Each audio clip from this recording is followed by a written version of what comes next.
Welcome back, viewers, to the Car Doctor Studios in Anchorage, Alaska. Appreciate you stopping by the shop.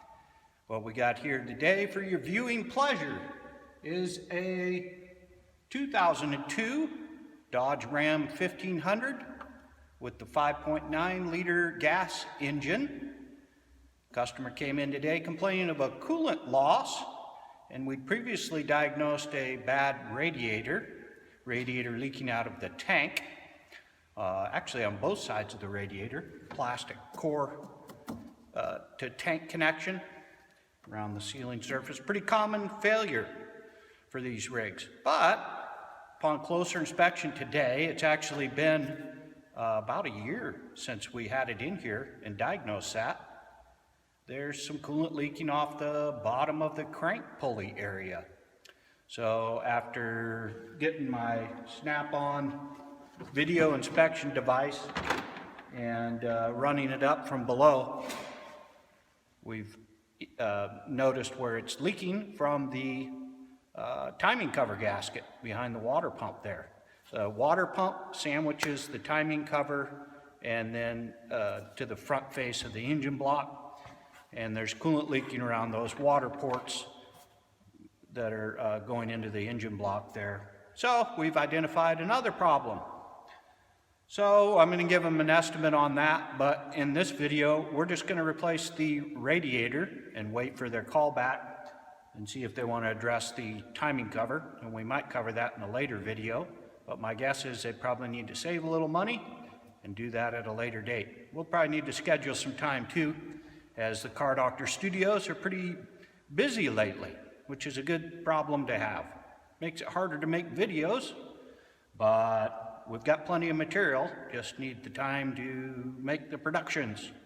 So anyway, we're gonna get going on this one here. First thing I'm gonna do is drain the coolant from the petcock on the lower left side of the radiator. The lower left corner has a petcock, and you use a 10mm Allen to loosen it counterclockwise and begin to drain the coolant.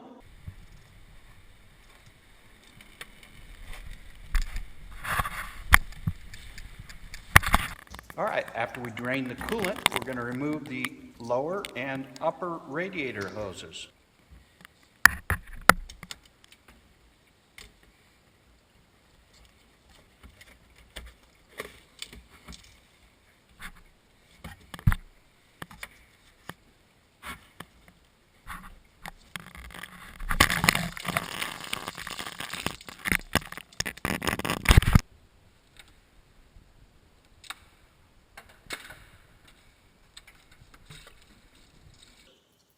Now I'm going to remove the coolant reservoir.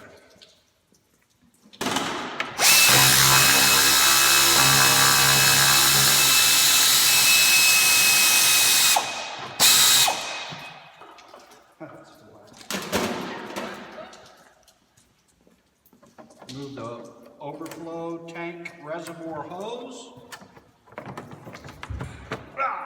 Remove the reservoir. Now I'm going to remove the two fan shroud bolts on either side of the radiator.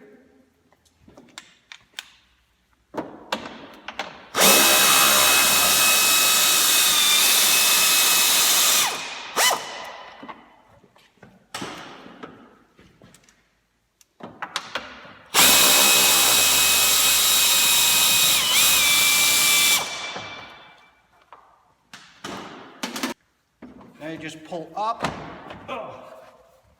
Just pull up and set the shroud back a little bit.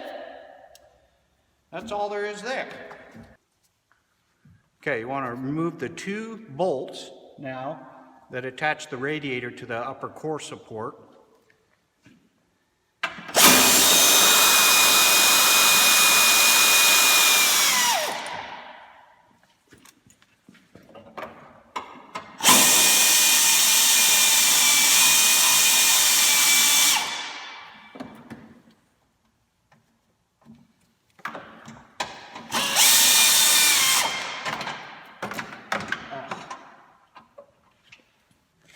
Now remove the four attaching bolts for the condenser where it attaches to the front of the radiator. I've removed these two already. And then there's two over here. And this lower one, that's why I had to push the radiator back so I could access it. Just going to use a combination wrench.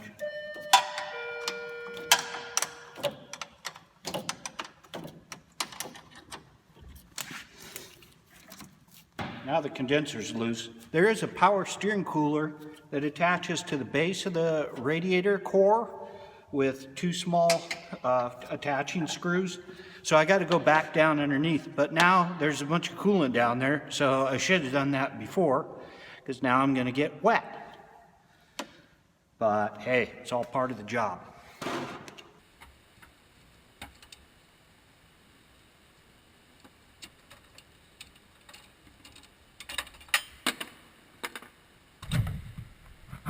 Okay, now it's just a matter of, there's a small little retainer on the right side of the radiator where the tranny cooler line is retained to the side of the radiator. Just have to pop that out of the way, and then we should be able to just remove the radiator at this point.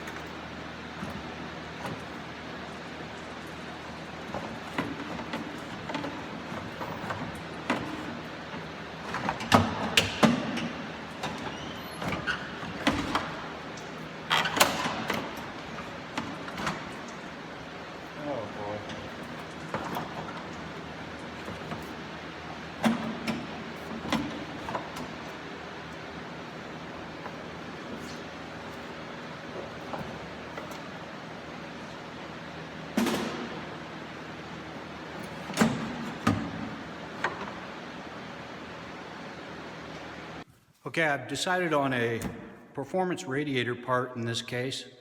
You know, the parts ended up, looks like it's manufactured in China, but I'm also going with a known local company that is provided me with great service. They've stood behind their product, and although the quality of the actual part, we could debate made in USA or OE. I can't compete using OE parts. That would definitely push my estimate. It would double my estimate, at least, if not triple it. So I'm going with Performance Radiator Part. They're a great company. They've got local franchises, and it's a great part, really. It's got the rubber mounting bushings already installed. It's packaged well. They deliver it to my shop. And like I said, they stand behind their product. If I have a problem, just have to make sure and properly flush the system before installing their radiator. And if there's an issue with it down the road, they stand behind it. So they've taken care of me, and they'll take care of you. It's worth checking out. So I am going to go ahead and flush the system, just back flush it the best I can now that the radiator's out. And then we'll proceed with the installation of the radiator. In order to flush the cooling system, I am going to remove the heater hose that runs to the bypass hose off the water pump, and that'll allow me to flush past the thermostat and whatnot, and also help flush out the heater core and the engine block. So I'm just going to remove that hose there, the steel pipe.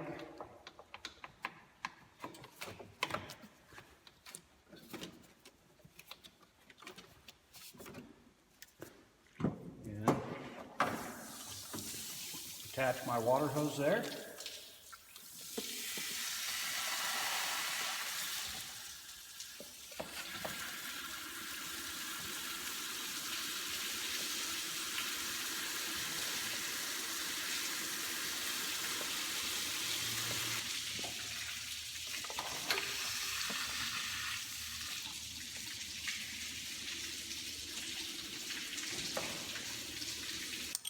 I'm just going to use some compressed air to blow the rest of the water out of the system so that I can add a proper amount of coolant and water to get the right coolant protection.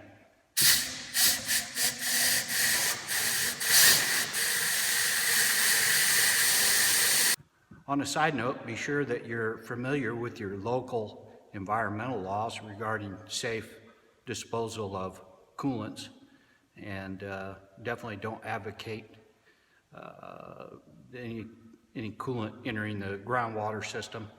And we want to encourage you to recycle that when available, or dispose of it properly and follow the laws governing that. Car Doctor's not responsible for environmental contamination. Be careful about that. We love fish here at the Car Doctor, and I like to eat fish, and I don't like to drink glycol while I'm eating my sushi. Okay, you just want to check and make sure you don't have any hardware that you need to transfer from the old radiator over to the new one.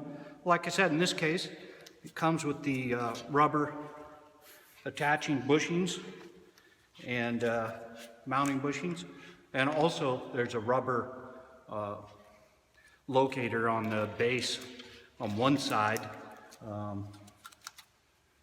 for the lower core support. So let's go ahead and slip in our new radiator. Hey, be careful, you don't want to damage your core while you're installing it.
So much for Chinese radiator. The little, at least the little attaching hardware are slightly different. So I've got to transfer the old hardware. And also this lower bolt, only 3 of the bolts are going to go back in. There's actually a different little modification here, which is fine, where this condenser core bracket slides into there. That's fine. But I'm just going to have to transfer these hardware and get this thing buttoned up.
Okay, now we just want to make sure that our lower mounts, the locating areas of the lower core are properly located.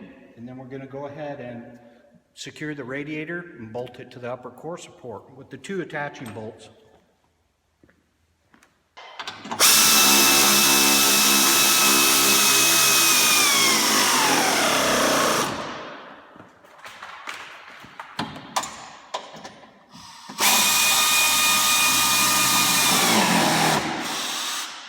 Now we're going to position our fan shroud properly.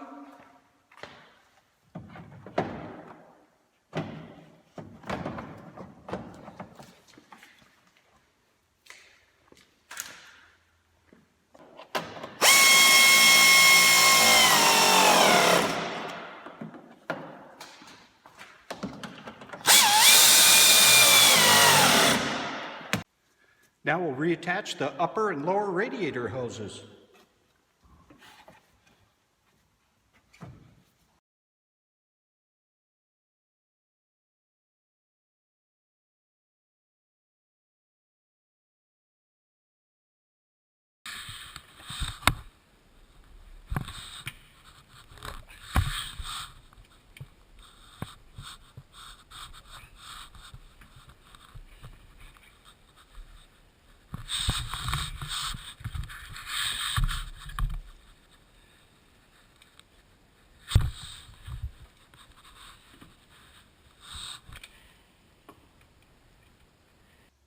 Okay, I've rinsed out my coolant reservoir. I'm going to reinstall it.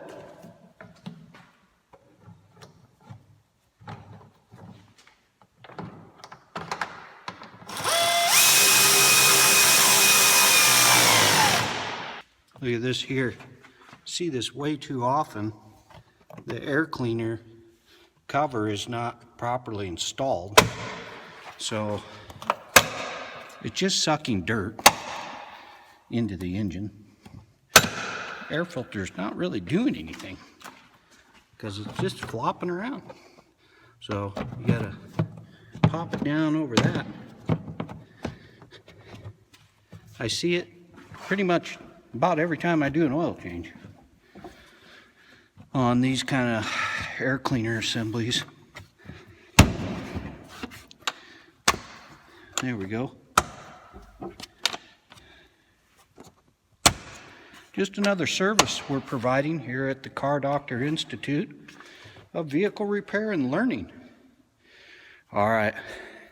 Well, I got to remember to reconnect my heater hose, and then I'm going to refill the system using the airlift tool and run it outside, double check for leaks, and get this back to the customer. Well, it's a pretty quick job. Didn't run into anything really weird, which is disappointing for you, I know, but it's a plus for me.